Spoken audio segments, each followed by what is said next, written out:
Buenas tardes, buenos días, buenas noches. Esta es la continuación del video anterior en el que charlábamos acerca de cohesión.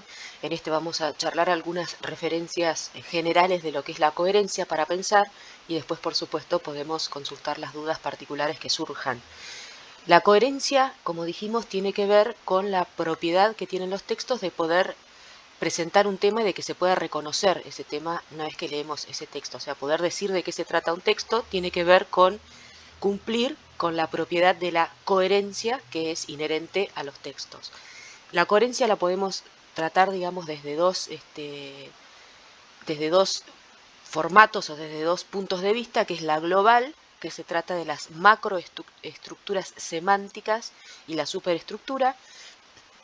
El primer concepto tiene que ver con distintas oraciones que se agrupan y que van desarrollando, que van conformando un tema, apuntan a un tema y, por ejemplo, conforman un párrafo o varios párrafos, y de las cuales después se puede extraer información, por ejemplo, en el caso de que estuviéramos reduciendo un texto para estudiar, a través de esos procedimientos que, si quieren, pueden frenar la pantalla y leerlos en profundidad. No viene al tema de este video, pero sí se los dejé porque por ahí les interesa, que es la supresión, la generalización y la construcción, que son, digamos, macro reglas como para presentar distinta información en un texto, ¿no? A veces omitiendo información que es irrelevante o que puede descartarse, a veces agrupando información que se refiere más o menos a la misma idea o que se puede definir como un conjunto, y otras veces construyendo una idea que se puede armar a partir de crear nuevas relaciones entre temas o entre conceptos, ¿no?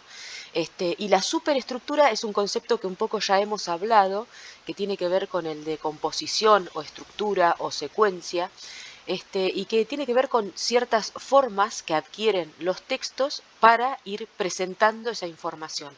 Hay ciertas características de ciertos textos que a simple vista nos permite reconocer de qué tipo de texto se trata y cuál es la postura, digamos, que tenemos que asumir, por ejemplo, para leerlos o para escribirlos. Por ejemplo, pienso en un tema noticia, ¿no? Entonces, ustedes se imaginan una noticia y hay una superestructura que forma parte de esa coherencia global, que permite reconocer y escribir y leer, digamos, ese tipo de textos.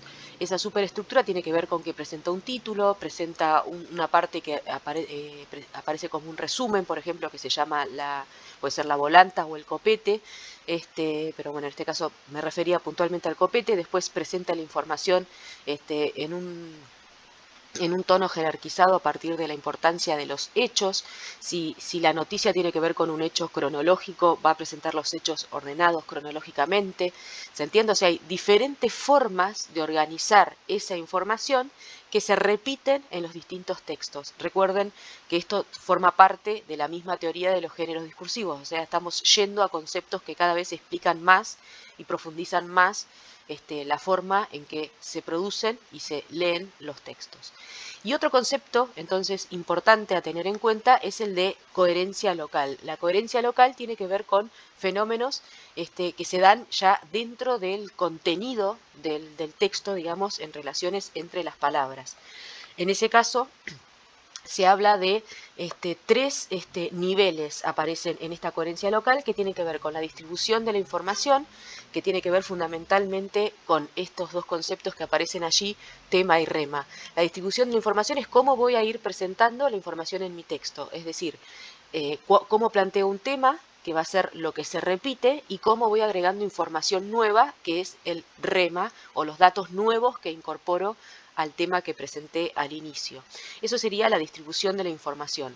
También es importante el nivel de las relaciones temporales y lógicas, es decir, cómo dentro de esa estructura en donde hay tema, rema, tema, rema, tema, rema, ¿no? O sea, mantengo un tema y le voy agregando información, cómo establezco relaciones temporales entre esos datos que voy incorporando, o lógicas, una cosa causa la otra, ¿sí? Entonces tiene que haber, obviamente, una lógica, una coherencia entre ambos aspectos, una coherencia temporal o una coherencia lógica. Esto es consecuencia de esto o esto es causa de esto.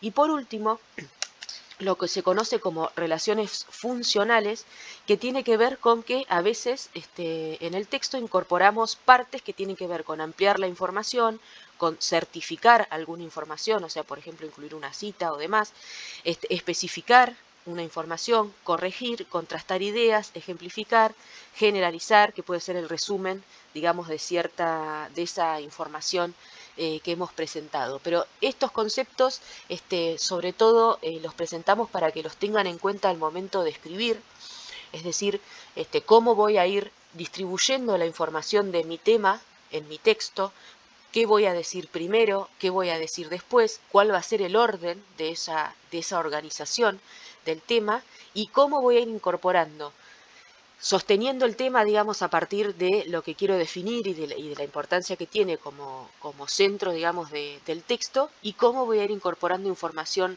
nueva que tiene que ver con la idea que quiero expresar respecto de ese tema, teniendo en cuenta que estaríamos escribiendo un texto que es informativo y argumentativo, digamos, que cumple las dos funciones en distintas partes, en distintos fragmentos de su producción. Así que, bueno, espero que este video también sea de utilidad para seguir profundizando nuestras prácticas de escritura y ante cualquier duda siempre a su disposición. Nos vemos.